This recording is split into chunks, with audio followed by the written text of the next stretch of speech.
Ya, pemirsa, Badan Pusat Statistik melaporkan terdapat 7,86 juta orang Indonesia yang masih menganggur.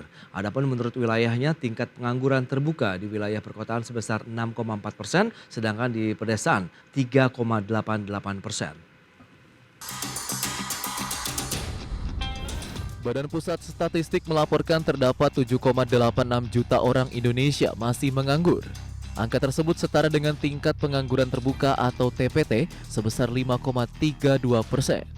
PLT Kepala BPS Amalia Dininggar Widyasanti menyampaikan angka tersebut lebih rendah 0,54% jika dibandingkan dengan Agustus 2022. Tingkat pengangguran terbuka atau TPT pada Agustus 2023 terdapat sebanyak 7,86 juta orang pengangguran atau setara dengan tingkat pengangguran terbuka sebesar 5,32%. Angka ini tentunya lebih rendah 0,54% poin jika kita bandingkan dengan Agustus 2022. Meskipun terus menurun, jumlah dan tingkat pengangguran ini masih relatif lebih tinggi dibandingkan sebelum pandemi atau bulan Agustus 2019. Adapun menurut wilayahnya terjadi penurunan pengangguran pada wilayah perkotaan sementara di pedesaan terjadi peningkatan. BPS mencatat TPT di wilayah perkotaan sebesar 6,4%, sedangkan pedesaan 3,88%. Sementara itu penduduk usia kerja mencapai 212,59 juta orang atau naik 3,17 juta orang. Jumlah tersebut terdiri dari angkatan kerja sebesar 147,71 juta orang dan bukan angkatan kerja 64,88 juta orang. Angkatan kerja mencapai 139,85 juta orang dan sisanya adalah pengangguran. Jakarta, Tim Liputan IDX Channel. Ya, pemirsa, untuk membahas tema kita hari ini, 7,86 juta orang Indonesia masih menganggur. Kita sudah tersambung melalui Zoom bersama dengan Ibu Ima Mayasari, pengamat kebijakan publik Universitas Indonesia. Selamat pagi, Bu Ima. Selamat pagi, Mas Prasetyo. Ya, terima kasih atas waktu yang disempatkan. Ini menarik, mencari dan mendapatkan pekerjaan ini bukanlah sesuatu yang mudah ya saat ini. Bahkan sekalipun bagi mereka yang sudah menempuh ataupun menyelesaikan pendidikan di perguruan tinggi. Lantas faktor apa sih Bu yang kira-kira menyebabkan ini banyak sekali generasi muda saat ini yang juga kesulitan mendapatkan pekerjaan? Ya, terima kasih Mas Prasetyo. Menurut saya ini generasi muda mengalami kesulitan di dalam mendapatkan pekerjaan. Ini ada beberapa faktor. Yang pertama adalah persaingan yang ketat. Artinya pasar kerja saat ini tuh sangat-sangat kompetitif dengan jumlah pencari kerja yang jauh melebihi jumlah lowongan pekerjaan yang tersedia. Sehingga kemudian generasi muda harus bersaing dengan kandidat lain yang memiliki kualifikasi yang sama atau kemudian yang lebih baik. Yang kedua adalah kurangnya pengalaman kerja, di mana banyak perusahaan membutuhkan kandidat yang tentu memiliki pengalaman kerja sebelumnya, sehingga bagi generasi muda yang baru lulus dari perguruan tinggi dan belum memiliki pengalaman kerja yang signifikan, ini menjadi sebuah hambatan dalam mendapatkan pekerjaan. Lalu juga kita ketahui sendiri bahwa terjadi perubahan teknologi, di mana perubahan yang cepat di dalam teknologi juga dapat mempengaruhi terkait dengan cara perusahaan untuk kemudian merekrut karyawan, sehingga tetap generasi muda itu perlu terus mengikuti perkembangan atau tren teknologi agar tetap relevan di pasar kerja yang semakin berubah. Lalu kemudian kita melihat bahwa kondisi ekonomi yang tidak stabil ini juga menjadi faktor penurunan jumlah lowongan kerja yang tersedia, sehingga generasi muda di sini akan mengalami kesulitan di dalam mencari pekerjaan yang sesuai dengan kualifikasi mereka. Dan selanjutnya kita melihat bahwa ada harapan yang tinggi, di mana terkadang generasi muda memiliki harapan yang tinggi terkait dengan jenis pekerjaan atau gaji yang mereka inginkan, sehingga kemudian menyulitkan mereka dalam menemukan pekerjaan yang sesuai dengan harapan mereka. Tentu yang terakhir itu adalah ketidaksesuaian terkait dengan keterampilan, di mana ada kesenjangan keterampilan yang dimiliki oleh para lulusan ini dengan apa yang dibutuhkan oleh pasar kerja. Dan kurangnya keterampilan ini kemudian kita bisa melihat bahwa ini tidak sesuai dengan kebutuhan industri itu sendiri. Begitu. Wow, banyak sekali nampaknya tantangan yang harus dihadapi nih para lulusan muda begitu yang baru saja lulus misalnya, kemudian pun yang berpengalaman nampaknya juga masih harus memiliki persaingan yang cukup ketat begitu. Anda melihat bagaimana sebenarnya langkah-langkah yang sudah dilakukan untuk meningkatkan kapasitas kemampuan diri begitu? Apakah pelatihan-pelatihan pendidikan yang mereka dapatkan saat mereka kuliah ataupun menempuh di perguruan tinggi ini apakah memang tidak sesuai dengan dunia kerja saat ini, atau memang ya ada sedikit perubahan di sana sehingga kita yang harus catch up di sana. Iya, kalau kita lihat memang kita bisa melihat mengenai perubahan dinamika pasar kerja, Ya, di mana perkembangan teknologi dan perubahan dinamika ekonomi ini menyebabkan pergeseran signifikan dalam struktur pasar kerja kita. Banyak pekerjaan baru yang muncul yang berasal dari sektor-sektor informal seperti layanan transformasi online, e-commerce, dan lain sebagainya. oke. Lalu kemudian kita melihat ada ketidaksesuaian keterampilan yang ada, yang mereka tidak memiliki keterampilan yang sesuai sehingga dengan kebutuhan pasar kerja yang saat ini gitu ya. Ya, Dan kemudian tentu kita bisa melihat terkait dengan ketersediaan pekerjaan yang formal yang memang semakin terbatas ya sesuai dengan kualifikasi mereka, oke. yang ini menyebabkan banyak lulusan tidak mendapatkan atau tidak menemukan pekerjaan yang sesuai dengan kualifikasi mereka. Seperti itu Mas Ya, Pras. tapi kalau kita lihat dari sisi kurangnya pengalaman kerja begitu, memang lulusan-lulusan baru kan juga tidak memiliki pengalaman yang memadai begitu, meskipun mereka ada mungkin magang begitu beberapa bulan di kantor. Apakah itu menjadi suatu apa ya concern yang harus dilakukan oleh pemerintah atau Kementerian Pendidikan dalam artian mungkin juga di kampus-kampus ataupun universitas untuk mencetak perguruan tinggi itu adalah hasil-hasil yang sesuai dengan kondisi kerja saat ini begitu?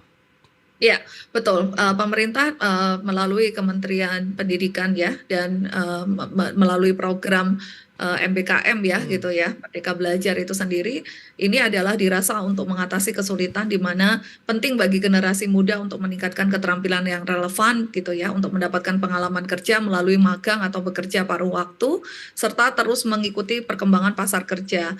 Nah, tentu juga sangat penting sekali untuk kemudian bisa membangun jejaring dan berhubungan dengan orang-orang dalam industri yang juga diminati, ini dapat membantu untuk kemudian mereka bisa mendapatkan pekerjaan.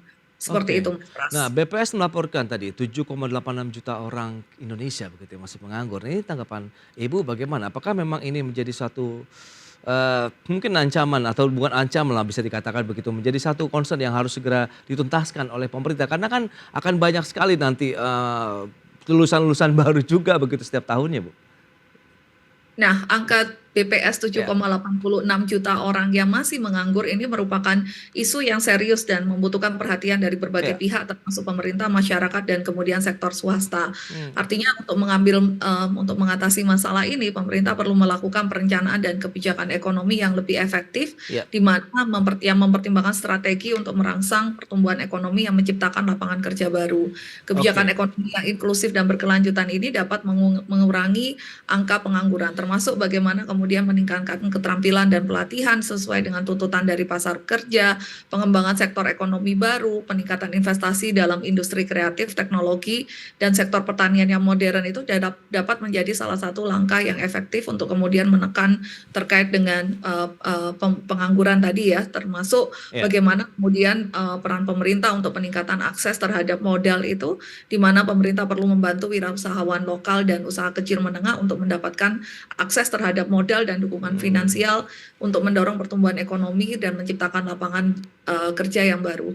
Lalu kemudian penting untuk bagaimana kemudian kolaborasi antar sektor publik dan swasta, Hmm. kerjasama pemerintah dengan sektor swasta dan lembaga non pemerintah ini mampu kemudian bisa meningkatkan upaya untuk menciptakan lapangan kerja baru dan kemudian mengurangi angka pengangguran. Demikian Nah, menurut saya Mas Pras. ya, tapi kalau kita lihat kan pasar tenaga kerja di Indonesia itu membutuhkan sekitar 2,5 sampai dengan 3 juta lah lapangan kerja per tahunnya. Nah, ini apakah sesuai dengan tingkat kelulusan begitu dalam artian dia memang mencukupi atau kurang sih sebenarnya dengan kondisi yang ada saat ini?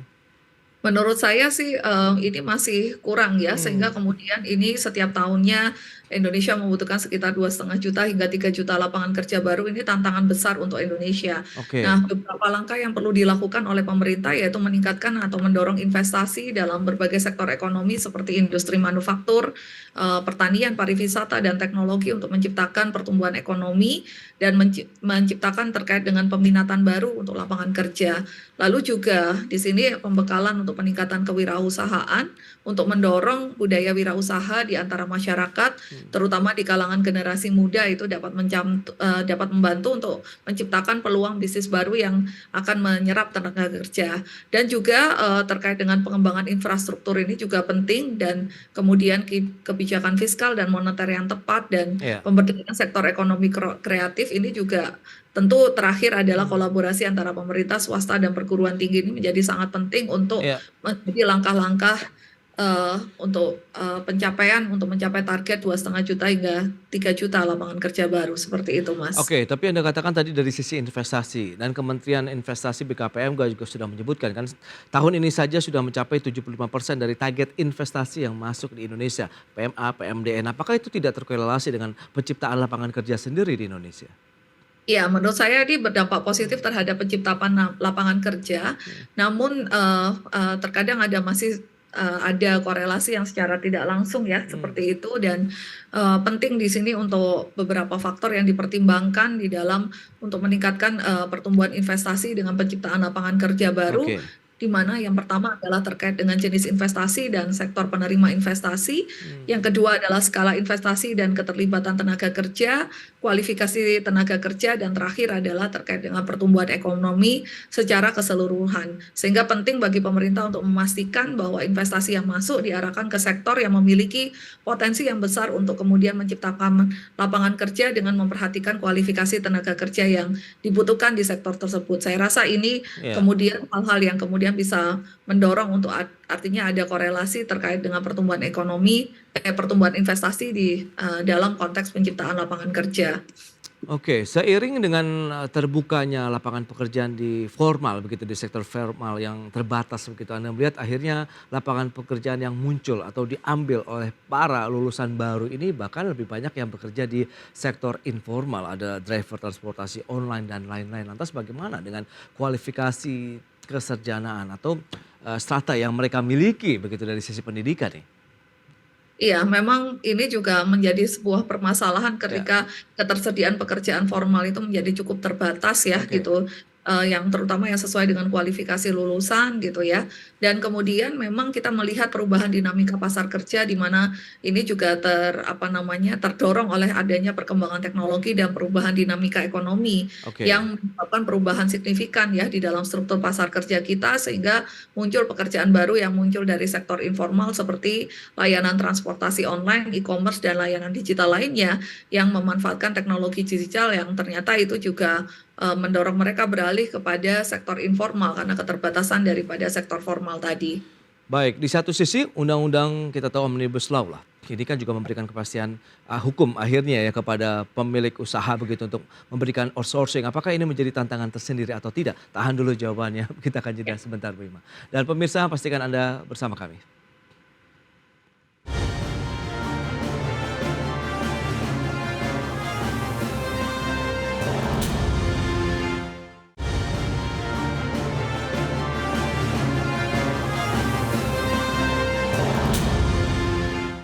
Ya, terima kasih Anda masih bergabung bersama kami dalam Market Review. Dan berikut ini kami sampaikan sejumlah data terkait dengan tingkat pengangguran terbuka ya Agustus 2023 dan kita bandingkan dengan tahun sebelumnya.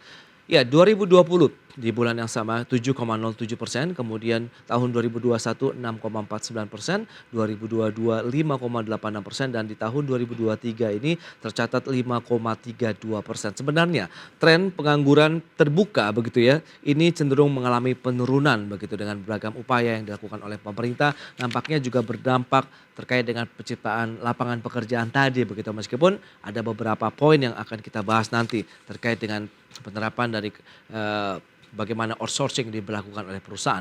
Berikutnya kita lihat dari jam kerja penduduk bekerja ini seperti apa.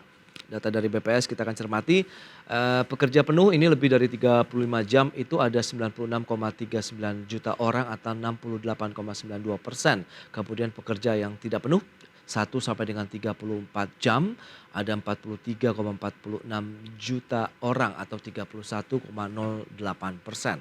Baik, kita akan lanjutkan kembali perbincangan bersama dengan Ibu Ima Mayasari, pengamat kebijakan publik Universitas Indonesia. Bu Ima, kita akan lanjutkan kembali. Nah, bicara mengenai tingkat pengangguran terbuka yang tadi sudah disampaikan, sebenarnya trennya cenderung turun. Berarti beragam upaya yang dilakukan oleh pemerintah untuk menciptakan lapangan pekerjaan sebenarnya bisa dikatakan membuahkan hasil begitu. Nah, ini bagaimana Anda melihat kondisi dunia kerja saat ini dengan tadi adanya Omnibus Law? Ini bagaimana ada pekerja paruh waktu yang akhirnya bisa diterapkan oleh setiap perusahaan? Ya, terima kasih Mas Pras. Kalau kita melihat terkait dengan outsourcing ya Ya, seperti itu, tentu permasalahan ini yang dihadapi oleh para pekerja yang kemudian diikat dengan kontra outsourcing ya seperti itu, tentu ada beberapa permasalahan yang ditimbulkan yaitu ketidakpastian keamanan hmm, kerja. Kita ketahui sendiri bahwa untuk perusahaan yang kemudian memberikan kontra outsourcing dengan jangka waktu yang lebih panjang, ini oke, menyebabkan ketidakpastian terkait dengan keamanan kerja bagi pekerja tersebut ya, di mana hal ini dapat mengakibatkan ketidakstabilan ekonomi bagi mereka yang bergantung pada pekerjaan outsourcing seperti itu. Lalu kemudian kita juga melihat bahwa ada kesenjangan terkait dengan perlindungan pekerja itu sendiri, di mana pekerja informal seringkali tidak dilindungi ya secara hukum di dalam hak-hak mereka sebagai seorang pekerja gitu ya, tunjangan dan perlindungan kesejahteraan mereka. Nah, kalau kita lihat Undang-Undang Cipta Kerja ini sebetulnya memberikan keleluasaan lebih kepada perusahaan dalam konteks terkait dengan ini ya yang kemudian menjadikan gap atau permasalahan terkait dengan perlindungan para pekerja di outsourcing ya terutama seperti itu. Lalu kemudian kalau kita melihat kepada aspek yang lain yaitu pengabaian terhadap kondisi sosial ekonomi pekerja, justru ini juga sangat penting untuk kemudian melihat bahwa jangan sampai kondisi sosial dan ekonomi pekerja ini diabaikan gitu ya. Dan pengabaian terhadap hak dasar pekerja seperti upah yang layak, jam kerja yang adil, dan akses terhadap perlindungan sosial ini juga perlu diperhatikan. Dan kemudian juga kita melihat bahwa praktek outsourcing yang dengan ya, jangka waktu panjang tanpa memperhatikan hak pekerja ini bisa memperburuk terkait dengan ketidaksetaraan ekonomi antara pengusaha dan pekerja yang makin bisa menimbulkan ketimpangan pendapatan yang lebih besar antara pekerja dengan kemudian pelaku usaha itu sendiri. Seperti oke. itu. Ya, apakah dengan adanya kondisi tadi outsourcing ini menjadi salah satu justru membuat perusahaan ringan lah untuk mencari ataupun menciptakan lagi lapangan pekerjaan yang lebih luas karena tidak ada memang satu kewajiban yang harus mereka lakukan terkait dengan perbedaan kita tahulah bagaimana mereka yang karyawan tetap dan tidak tetap begitu. Iya, betul. Maka dari itu perlu dilakukan kebijakan terhadap pekerja yang dengan outsourcing seperti itu dan Oke. bagaimana kebijakan yang mendukung perlindungan yang diperlukan untuk memastikan bahwa mereka tetap mendapat perlindungan yang layak dan perlakuan yang adil ya Hmm, di ya. bawah peraturan yang ada gitu dan kemudian tidak meningkatkan terkait dengan kesenjangan sosial ekonomi tetapi sebaliknya justru mendorong kesejahteraan bagi semua masyarakat itu sendiri, Iya seperti itu itu. dia, yang penting adalah, pemerataan begitu dari sisi pekerjaan, kemudian mungkinlah pendapatan berbeda tapi di situ ada suatu gap yang tidak terlalu tinggi antara mereka yang bekerja sudah menjadi karyawan tetap dengan mereka yang masih outsourcing, begitu kan harapan dari pemerintah dan, bagaimana undang-undang ini berlaku begitu, Bu Ima? Iya. Iya, memang diharapkan memang ini memberikan perlindungan yang lebih besar ya kepada Oke, tenaga kerja. Tentu ini yang diharapkan oleh, mereka mhm. pekerja-pekerja itu dari Undang-Undang Cipta Kerja itu sendiri. Harapannya memang makin memproteksi mereka dan makin melindungi mereka, terutama tadi ya mereka-mereka yang bekerja di pekerjaan yang, dengan kontrak outsourcing seperti itu. Oke, di satu sisi upaya untuk penciptaan lapangan pekerjaan terus digenjot oleh pemerintah, tapi ini ada data begitu dari Kementerian Tenaga Kerja sampai dengan bulan Mei di tahun ini yang tercatat ada 18.333 pekerja yang terkena pemutusan hubungan kerja atau PHK dan Anda melihat gelombang PHK ini juga bahkan diprediksi masih akan terus berlanjut termasuk ada di sektor manufaktur yang menjadi andalan ekonomi di negeri ini. Tanggapan dari Ibu Imam bagaimana? Ya, ini apa yang terjadi terkait dengan gelombang PHK yang terus akan berlanjut itu menunjukkan di sini ada ketidakstabilan di dalam pasar tenaga kerja kita. Dan Oke. ini memiliki dampak yang serius ya terhadap kondisi ekonomi dan sosial. Dan hal yang perlu dilakukan di dalam hal ini untuk mengatasi situasi ini tentu penting sekali adanya perlindungan kepada pekerja, terutama bagaimana pemerintah memastikan adanya perlindungan yang memadai bagi pekerja yang terkena PHK ya seperti Oke. itu. Termasuk melalui jaminan sosial, pelatihan Hmm. keterampilan, dan kemudian penempatan pekerja seperti itu. Nah, ini penting untuk kemudian mereka memiliki bekal untuk masuk ke pasar tenaga kerja berikutnya ya, ketika mereka nanti terkena terkait dengan PHK itu sendiri. Lalu kemudian diversifikasi ekonomi, artinya pemerintah perlu mengurangi ketergantungan pada sektor manufaktur dan mendorong diversifikasi ekonomi untuk membantu mengurangi dampak dari gelombang PHK tersebut. Nah, Oke. pengembangan sektor ekonomi ekonomi baru yang beragam dan dapat menciptakan kesempatan kerja bagi pekerja yang terdampak terkait dengan PHK, dan kemudian juga perlu penyesuaian kebijakan terkait dengan ekonomi Ya. yang mendukung pertumbuhan sektor yang sedang berkembang termasuk inovasi, teknologi, dan sektor jasa ini untuk mengurangi gelombang PHK itu sendiri. Baik, Mungkin itu. ya, mengingat ini adalah tahun politik, menurut Anda begitu bagi calon pemimpin Indonesia berikutnya, apakah permasalahan tenaga kerja, penciptaan lapangan kerja ini akan menjadi permasalahan krusial yang akan menyertai perjalanan kinerja mereka begitu selama memimpin negara ini? Iya, menurut saya itu menjadi tantangan karena memang ini salah satu target untuk kita mengurangi tingkat pengangguran ya, dengan berbagai upaya yang juga sudah dilakukan oleh pemerintah Presiden Jokowi ya di Oke. dalam Undang-Undang Cipta Kerja dengan tujuan untuk kemudian membuka investasi yang kemudian bisa menciptakan lapangan kerja yang ada gitu ya.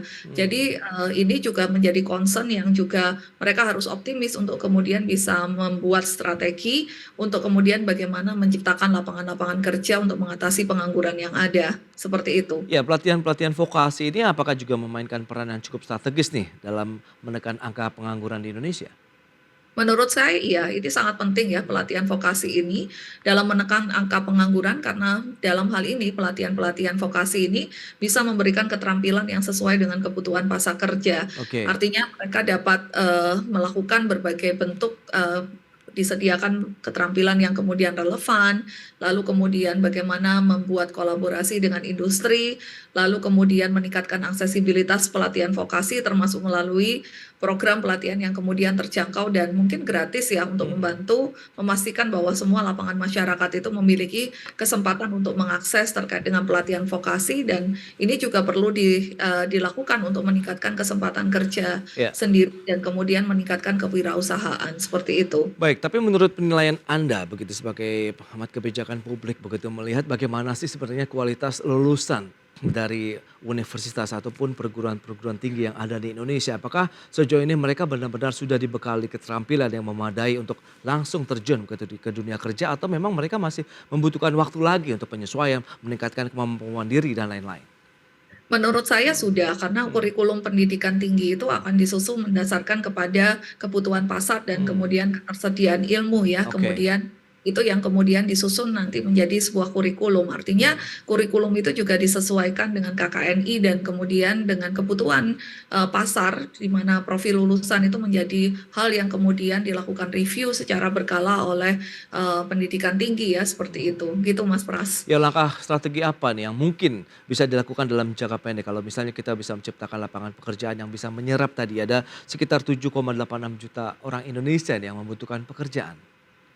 Ya, menurut saya dalam hal ini peningkatan keterampilan itu menjadi penting, lalu kemudian membuka peningkatan kewirausahaan itu juga sangat penting. Oke. Artinya budaya kewirausahaan di antara masyarakat, terutama generasi muda itu dapat membantu untuk menciptakan peluang bisnis baru yang gilirannya akan mencapai terkait dengan lapangan pekerjaan. Dan tentu pendidikan dan keterampilan yang kemudian sesuai dengan kebutuhan pasar itu juga membantu untuk penyesuaian tenaga kerja dengan permintaan pasar yang sedang berkembang ya pada saat ini. Seperti itu Mas Ya, Pras. apakah ada kekhawatiran bahwa nanti akhirnya banyak yang beralih ke sektor UMKM dalam artian mereka menjadi seorang entrepreneur? Ya, sebetulnya entrepreneur itu sendiri juga dibekali ya di dalam kewirausahaan, di dalam kurikulum di pendidikan tinggi. Oke. Sehingga ini juga kalau kita melihat banyak sekali anak-anak muda yang juga struggle dan mungkin bisa mendapatkan pendapatan yang lebih besar daripada sektor formal ya, seperti itu, dengan kreativitas mereka untuk membuka kewirausahaan seperti membuat startup dan kemudian mereka bisa Ya. memanfaatkan e-commerce itu sendiri untuk kemudian mereka bisa mendapatkan pendapatan itu sendiri. Seperti itu Mas Baik, itu Pras. berarti pentingnya juga kita meningkatkan kemampuan dan kapasitas diri begitu ya. Bagaimana supaya bisa terjun ke dunia kerja ataupun misalnya karena jumlahnya terbatas kita bisa menciptakan pekerjaan sendiri untuk diri sendiri dan juga mungkin bisa membantu teman-teman pekerja lainnya begitu yang membutuhkan pekerjaan. Baik, Bu Ima, terima kasih banyak atas waktu dan sharing yang sudah Anda sampaikan kepada pemirsa pada hari ini. Selamat melanjutkan aktivitas Anda kembali dan sampai berjumpa lagi, Bu Ima. Terima kasih. Ya. Ya pemirsa, 1 jam sudah saya menemani Anda dalam Market Review. Saya Prasetyo Wibowo beserta kerabat kerja yang bertugas undur diri. Terima kasih dan sampai jumpa.